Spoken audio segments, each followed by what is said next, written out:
Here's a quake that popped up. It's June 24th. It's 3:30 p.m.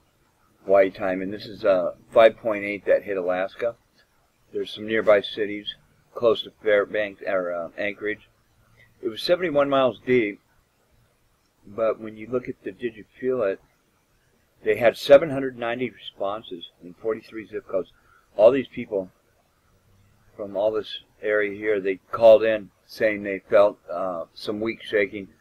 They did issue a tsunami statement, one statement, and they're calling it a 5.6, 72 miles deep. Checking out the buoy map, looks like it's all quiet. There's a lot of buoys. And checking out the ARSO map here, you can see there's a few earthquakes flashing here. We'll go down the list. Asia had a 5.4, and here's 5.8 in Alaska at 10:32 p.m. Universal Time. And Africa had a 5.3.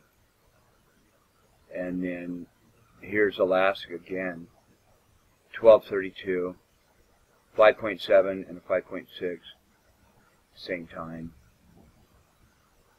Other quakes, Greece had a 4.7, New Zealand had a 5.0, Indonesia, Fiji, 5.4 in China, Indonesia, New Zealand, Chile. Otherwise, that's about it. Everybody have a good evening. Aloha.